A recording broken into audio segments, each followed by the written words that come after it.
Hello বচ্চো, welcome to Biohack NEET প্রস্তুতির জন্য বাংলা ইউটিউব চ্যানেল। তো নিট 2025-এর গল্প প্রায় শেষ। তোমরা জানো আমাদের ওয়েস্ট বেঙ্গলের ক্ষেত্রে থার্ড রাউন্ডের রেজাল্ট বেরিয়ে গেছে, স্ট্রে ভ্যাকেন্সি রাউন্ড স্টার্ট হবে এবং অল ইন্ডিয়ার ক্ষেত্রেও কিন্তু স্ট্রে ভ্যাকেন্সি রাউন্ডের যে রেজাল্ট সেটা চলে এসছে। তো ধরে নেওয়া যেতে পারে আর কিছুদিনের মধ্যেই নিট 2025 সালের কাউন্সিলিং এবং অ্যাডমিশন প্রসেস পুরো কমপ্লিট হয়ে যাবে।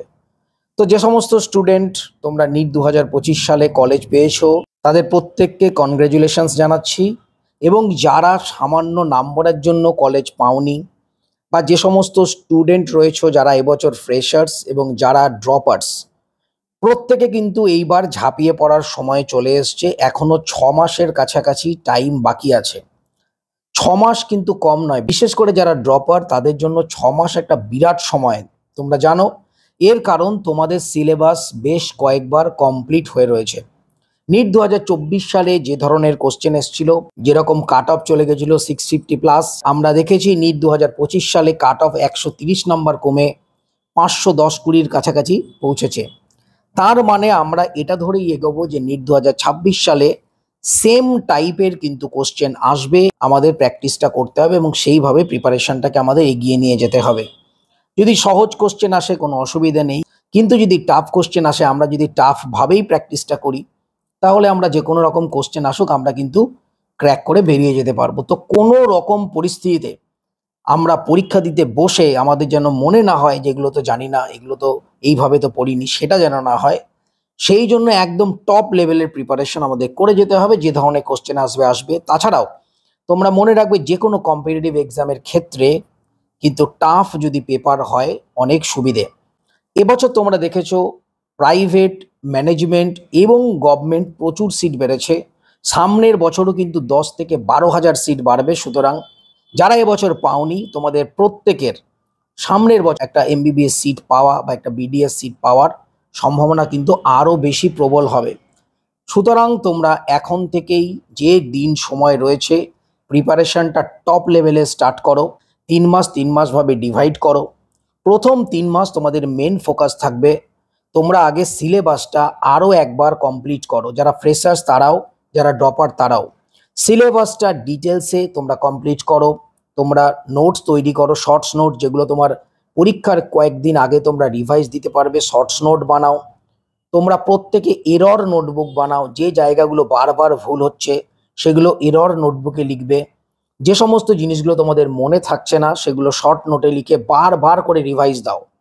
বায়োলজির ক্ষেত্রে আমি বারবার বলছি, যে যত টিচার যেরকমভাবেই পড়াক, তোমরা এনসিইআরটি প্রত্যেকটা লাইন, প্রত্যেকটা ওয়ার্ড তোমাদের পড়তে হবে। না হলে কিন্তু তোমরা statement base, true false, assertion, reason এই কোশ্চেনগুলো করতে পারবে না। এনসিইআরটি লাইন বাই লাইন পড়তেই হবে। শুধু এনসিইআরটি বায়োলজি নয়, ফিজিক্স এবং কেমিস্ট্রি, এক্ষেত্রেও তোমাদের এনসিইআরটিটাকেই মেন গুরুত্ব দিতে হবে। এবং তার সাথে সাথে 10 বছরের যে কোশ্চেন অ্যান্সার মিনিমাম 15-20 বছর তোমাদের পড়তে হবে, এবং যে টাইপের কোশ্চেন আসছে সেই লেভেলের কোশ্চেন কিন্তু প্র্যাকটিস করতে হবে। প্রথম ক্ষেত্রে তোমাদের এইভাবে এগোতে হবে। দ্বিতীয় স্টেজে যখন পরীক্ষাটা 3 মাস বাকি থাকবে, তোমাদের মিনিমাম 3 থেকে 4 বার প্রত্যেকটা সাবজেক্ট কিন্তু রিভাইজ দিতে হবে। ধরো প্রথমে তোমরা লাইন বাই লাইন পড়লে, তারপরের বার তোমরা দেখবে সেই পড়াটাই পড়তে অনেক কম সময় লাগছে। এবং লাস্ট 2 মাস আমাদের প্রত্যেককে কিন্তু মক টেস্ট দিতে হবে ফুল সিলেবাস।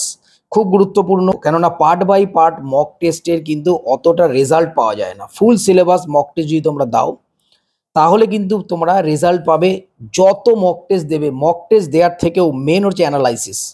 মক টেস্ট দেওয়ার পর কোথায় কোথায় ভুল হচ্ছে সেই অ্যানালাইসিস করতে হবে। যেখানে যেখানে ভুল হচ্ছে এরর নোটবুকে সেগুলো লিখতে হবে।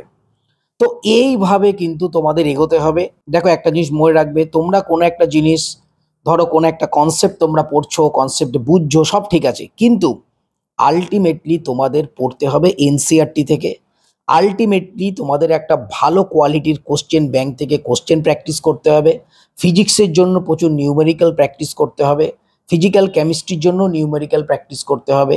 তবে কেমিস্ট্রির মধ্যে ইনঅর্গানিক এবং অর্গানিক টোটালটাই তোমাদের কিন্তু এনসিইআরটির উপর ফোকাস করে থাকতে হবে। তো এইভাবে যদি তোমরা প্রপারভাবে পড়াশোনা করো, অবশ্যই নিট 2026 ক্লিয়ার করতে পারবে। কেন পারবে না? ইউটিউবের যে সমস্ত লেকচার তোমরা দেখবে, যে কোনো একটা টিচারকে তোমরা ফলো করো। একই সাবজেক্টের জন্য, একই কন্টেন্টের জন্য বিভিন্ন ধরনের ভিডিও যদি তোমরা দেখো, আলটিমেটলি কোনো লাভ নেই। এখন থেকেই পড়াশোনা করলে একমাত্র নিট ক্লিয়ার সম্ভব। আদারওয়াইজ পরীক্ষার 1 মাস আগে থেকে 1 মাসে নিট, 15 দিনে নিট, লাস্টের দিকে 2 দিনে নিট, এইভাবে নিট ক্লিয়ার কোনো দিন হয় না। সারা জীবন ভিডিও দেখে যাবে, কাজের কাজ হবে না। আমি বিভিন্ন ভিডিও দেখেছি ইউটিউবে, পড়ায় হয়তো 10 মিনিট, কিন্তু এই 10 মিনিট পড়ানোর জন্য ফেনিয়ে ফেনিয়ে 1 থেকে 2 ঘন্টার ভিডিও বানায় এবং স্টুডেন্টরা সেই 1-2 ঘন্টা ধরে ডিটেলসে দেখে, তাদের সময় নষ্ট হয়। প্রচুর ভিডিও তোমরা এরকম পাবে 3 ঘন্টা 4 ঘন্টার ভিডিও, কিন্তু মেন যে জিস্ট, মেন যে পড়িয়েছে আধ ঘন্টাও না। তো সেই ধরনের ভিডিও দেখে সময় নষ্ট করে কী লাভ? যে টিচারের লেকচার তোমরা বুঝতে পারো, যে টিচার দেখবে কথা কম কাজ বেশি, সেই টিচারের লেকচার ফলো করো। তো কোনো রকম ভেঙে পড়ার কোনো প্রয়োজন নেই। আলটিমেট মোটিভেশন নিয়ে এগিয়ে চলো। নিট 2025 সালে হয়নি কোনো ম্যাটার নয়, নিট 2026 সালে অবশ্যই ক্র্যাক করবে।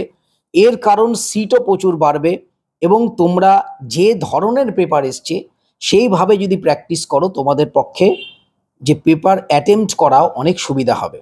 তো প্রত্যেকে তোমরা নিট 2026 জন্য এগিয়ে চলো, আমি তোমাদের পাশে আছি। নিট রিলেটেড যাবতীয় খুঁটিনাটি খবরাখবর, ইনফরমেটিভ ভিডিও অবশ্যই চ্যানেলে আসবে, চ্যানেলটা সাবস্ক্রাইব করে রাখো। টাটা।